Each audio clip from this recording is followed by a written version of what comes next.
Hey guys, it's Wade here again with you. I'm heading out to Rough River in a few hours with Marco, and I just wanted to knock out a quick video to show you what I was working on yesterday. Pretty much got the bottom cowling all re-glassed with carbon fiber and reset as far as the outer skin position, and I'll do an update video probably in another 3 or 4 weeks to kind of cover the whole entire back end of the plane with the engine and the cowlings. Hopefully the finished exhaust pipes at that point.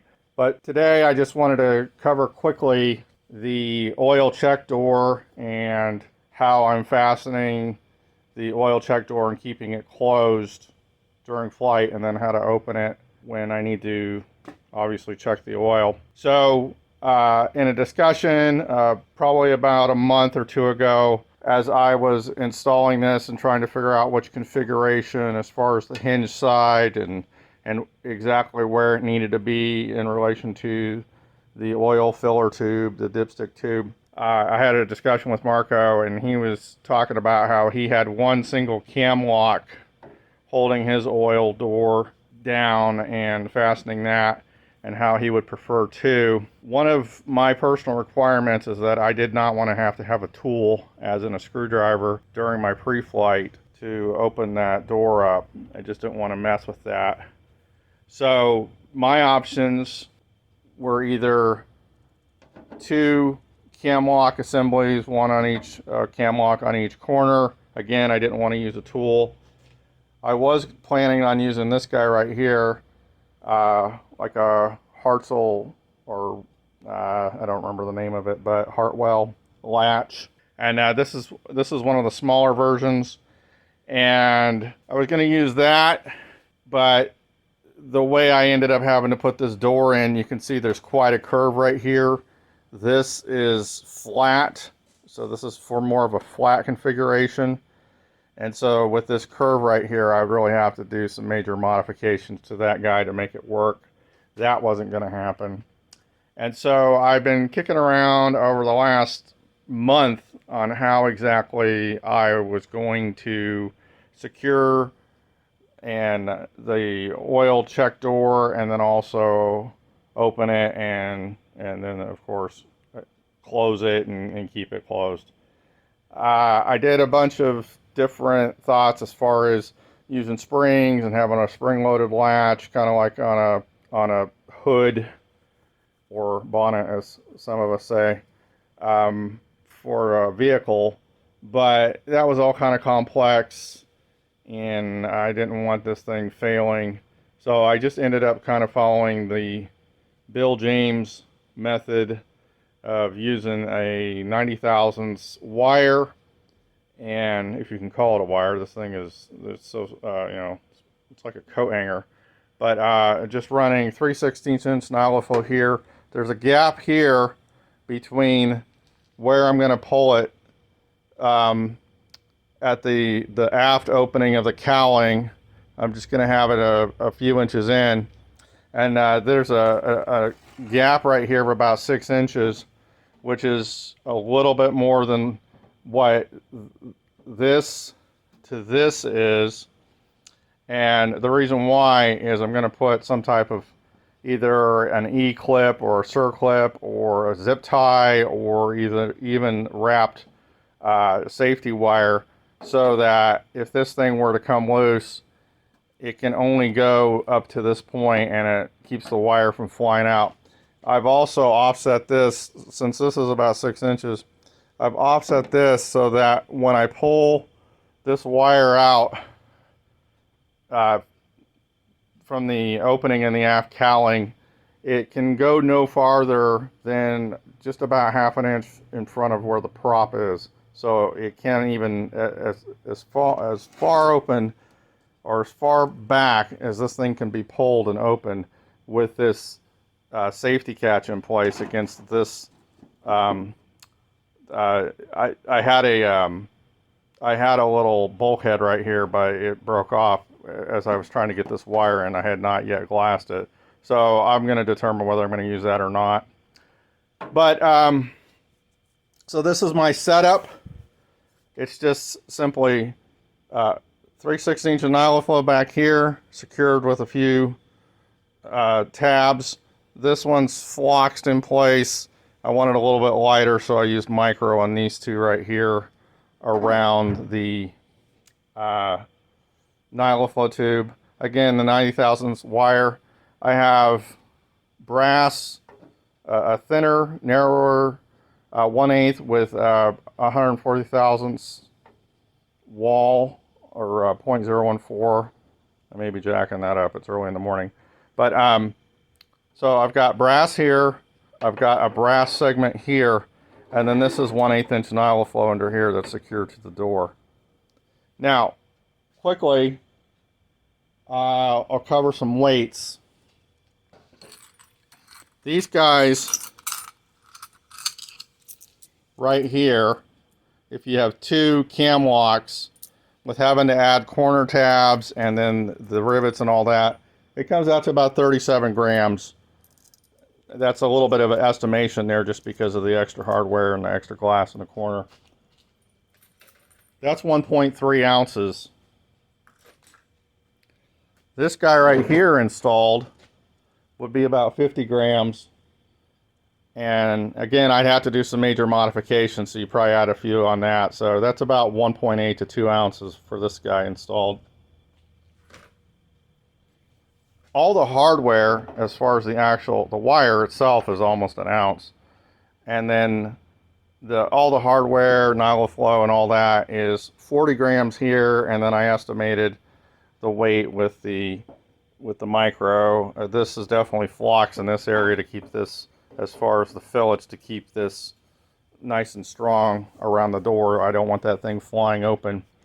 And that comes out to 75 grams, which is about 2.6 ounces. So we're just a hair under an ounce heavier for all of this right here. So that's not too bad. I think it's going to add a lot of convenience.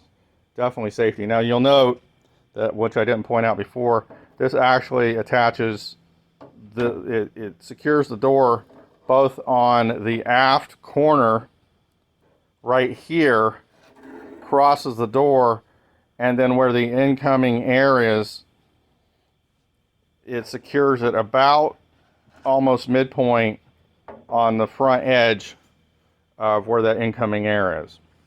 Now the only downside is I taped on the other side. I taped this door as tight as I could shut, and I wanted to make sure that this elevation was good here, that the door was nice and shut. The door's a little, it's just on a curve, multiple curves, compound curves, so it's just a hair janky as trying to get it to fit and be flush. And there was just a hair more of an offset because that tape it just didn't hold as well as I wanted to. There's just a little bit more of a gap. So I'm going to assess as I'm out off to Rough River. I'm going to ponder on it a little bit. I don't think I'm going to go ahead. I don't think I'm going to take this off and redo this elevation, because it's just really hard to keep this door. I might have probably taken the spring off. I thought I had it not secured well. Probably should have taken the spring off and kept it from opening up just a hair. But hindsight's 20/20, and I was kind of in a rush, as I always am, to get this bird done. So I'll probably just do some fill on the top side. Maybe do a perimeter strip of carbon just for transition, and then do fill just with micro. Clean it up on the top side. So that's it. I'm going to show you, I'm going to put this on, and then I'm going to show you this actually how this pull action works. Guess I can show you right here right now.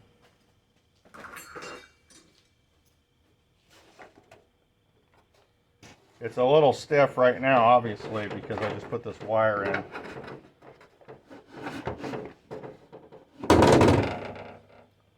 So there's that from that side, and I'll mount this guy up and show it to you on the bird. So here we have the cowling on. It's kind of hard to tell from this angle from above, but this gap here is significantly more than what it was. It's probably almost 1/16 of an inch proud, so that means this is sitting off of the flange on the inside. So I'm going to have to, again, either redo that cross piece on the face of this door, or I'm going to have to put some seal in here or race. I'm just going to have to work it. One thing I can do is I can try to bend the curved hinge just slightly to get that configuration to get this door to sit down. It's a little proud here, it's a lot proud here. This isn't too bad, and then the front actually isn't that bad at all, which I guess is the critical side, since that, again, that's where the incoming air is, that is on that side. So I'm going to go ahead and pull the tab back here. As you can see it now, it's just hanging out, so I don't really have any type of yeah, as you can see, I don't have any type of loop or an L or anything right now, so it's a little bit harder, but again, with this wire just being put in. But I'll just go ahead and pull this out, maybe grab some pliers.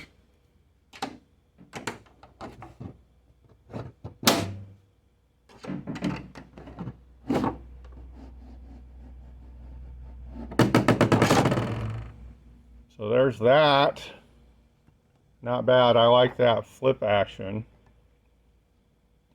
I like to either have the oil door all the way open, which is why I have the spring action, so that I can tell that the oil door is open, or I want it closed. And that's the reason why I have this high-vis tape right here.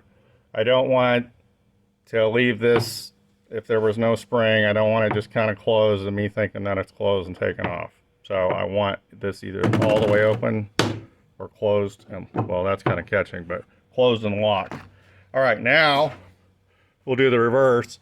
Here you can see that little piece of 1/8 inch Nyloflow tubing that's set in place there.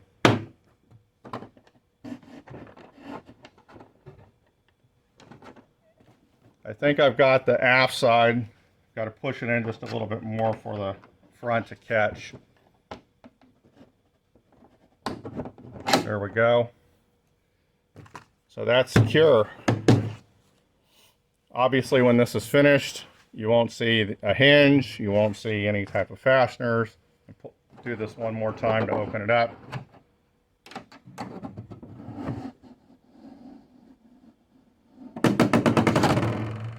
And that's it. I'll work this a little bit more, clean this up here, and obviously you can see that there's good access here to the dipstick, and that's it. So thanks for watching. I'm off to Rough River. Cheers, folks.